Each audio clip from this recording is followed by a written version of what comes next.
오늘 상호 베타적 집합에 대해서 배웠습니다.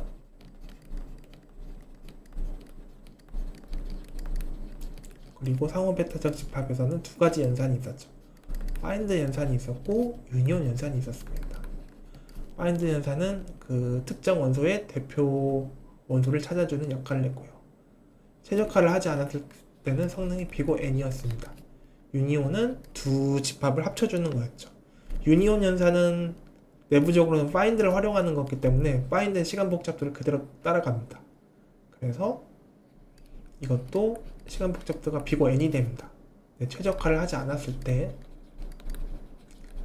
근데 우리는 경로 압축을 할 수가 있었죠. 경로 압축 경우에는 기존에는 find 알고리즘에서는 대표 원소만 찾고 끝내는데 경로 압축 같은 경우에서는 대표 원소를 찾는 과정 중에서 거쳐간 그 원소들은 모두 부모 노드를 대표 원소로 바꿨죠. 즉 트리의 높이를 혁신적으로 줄일 수 있었죠. 높이라고 하긴 그렇고 깊이, 트리의 깊이를 혁신적으로 줄일 수 있었죠. 그래서 비고 n에서 비고 아크만 상수까지 줄일 수 있었습니다. 이건 거의 상수와 동일하다고 보시면 돼요. 유니온 역시 파인드 알고리즘을 사용하기 때문에 비고 아크만 상수 이렇게 효율을 개선할 수 있었습니다. 이 외에도 랭크 알고리즘이 있었는데 랭크 알고리즘은 트리의 깊이 추정치를 그 정보를 저장해 놔가지고 최대한 이 두 집합을 합칠 때 그 트리의 깊이가 유지되도록 하는 거였는데 제가 말씀드렸지만 결론적으로는 경로 압축 정도만 하면은 여러분들이 코딩 테스트를 하는데 지장이 없다고 이렇게 설명을 드렸습니다. 그래서 경로 압축을 기억하시면 좋겠고요. 마지막으로 여러분들이 제일 이게 관심이 있어 하더라고요. 이 집합을 써야 한다는 신호를 어디서 받을 수 있냐? 집합을 사용할 때 사용하는 경우. 이거는 어디서 이 감을 잡을 수 있냐? 몇 가지를 한번 보겠습니다. 첫 번째는 여러 그룹 나누기 또는 연결 요소 찾기가 있습니다. 이게 뭐냐면은 뭐 이런 컨셉이 있을 수 있어요.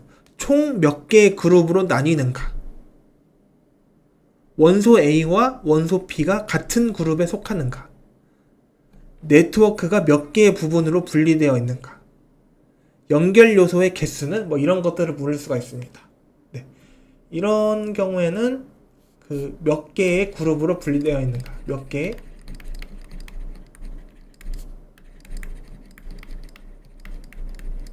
결론적으로 키포인트는 이거거든요. 그럼 여러분 이걸 어떻게 찾을 수 있어요?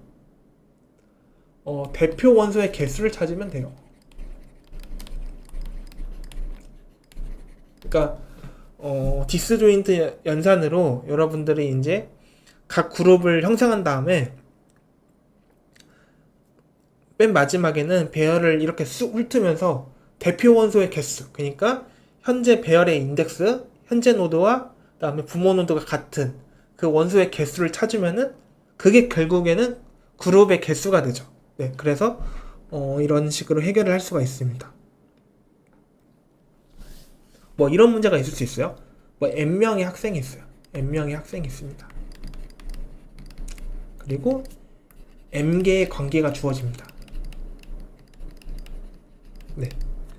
그러니까 뭐 1이라는 학생과 2라는 학생은 친구고, 뭐 2라는 학생과 3이라는 학생 친구고, 뭐 4라는 학생과 5라는 학생, 5라는 학생과 6이라는 학생 친구입니다. 그러면은 이게 몇 개의 그룹으로 나뉘냐 친구가 이렇게 하면은 뭐 1, 2 같은 친구고요. 그다음에 2와 3도 이렇게 친구입니다.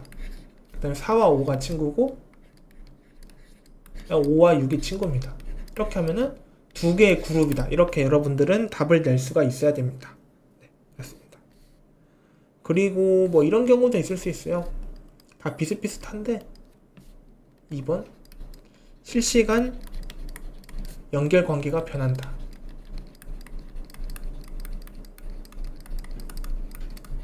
그래서 문제의 조건에 따라서 뭐 간선이 계속 추가되거나 두 원소의 연결 여부를 반복해서 확인해야 될 때가 있어요. 여기서 적어둘게요. 두 원소의 연결 여부를 반복적으로 확인한다. 뭐 이런 경우가 있을 수 있습니다. 그래서 문제에서는 어떤 방식으로 나오면은 뭐 두 지점을 연결한다. 두 지점을 연결한다. 그리고 뭐 관계를 맺는다.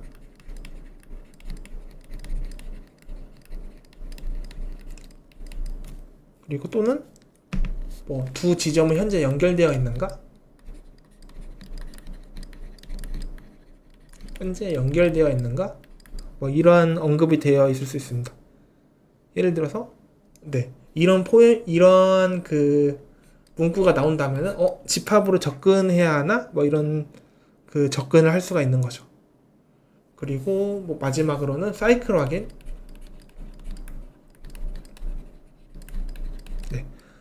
뭔가 그래프에 이렇게 간선을 하나씩 추가하면서 사이클이 발생한지 여부를 확인합니다. 그래서 뭐 사이클이 형성하지 않도록 뭐 이런 게 있을 수 있어요. 제가 색을 좀 바꿔줬었네요. 다시 써볼게요. 나중에 정리하실 때 헷갈리니까. 3번 사이클. 사이클 뭐 문제에서 뭐 이런 식으로 나올 수 있어요. 사이클을 형성하지 않도록. 사이클을 형성하지 않도록. 뭐 이런 식으로 뭔가 연산을 하라는 것도 있고, 그 다음에 뭐 간선 추가 시 사이클이 형성되는가, 형성 여부. 이런 것들은 여러분 어떻게 해요? 뭐 다 아시겠지만 유니온 연산을 해보면 되죠. 그래서 유니온 연산을 해보면 되죠. 그럴 때 죄송해요. 다시 말씀드릴게요. 잠시 이거 밤에 찍어가지고 정신이 없네. 이건 어떻게 하면 좋을까요? 이 두 개를 합치려고 하는데 사이클 형성하는지 봐야 돼요. 그러면은 예를 들어서 뭐 find x라는 원소와 그 다음에 find y 이렇게 합니다. 그래서 x의 대표 원소와 y의 대표 원소가 같으면은 합치면은 사이클이 형성되겠죠. 이게 뭐예요? 결론적으로는 유니온 연산을 하는 겁니다. 그렇죠? 이렇게 해서 뭐 세 가지 경우가 있으면은 여러분들은 이제 이거 유니온 파인드 알고리즘을 사용해야 되나? 이렇게 감을 잡을 수가 있는 겁니다. 이렇게 해서 오늘 좀 길었는데 유니온 파인드 알고리즘까지 자세히 알아봤습니다. 유니온 파인드 알고리즘 같은 경우에서는 뭐 이 자체의 알고리즘이 문제에도 자주 나오지만 나중에 최소 신장 트리 같은 것도 그렇고요. 뭐 기타 그래프 알고리즘의 사이클을 확인하는 뭐 그런 식으로 어떤 문제를 해결하는데 이 중간 단계가 있는데 그 단계를 구현할 때 많이 사용하는 경우도 많거든요. 그래서 중요한 알고리즘이기 때문에 꼭 다 익히시고 넘어가셨으면 좋겠습니다. 그러면은 이걸로 수업을 마치도록 하겠습니다.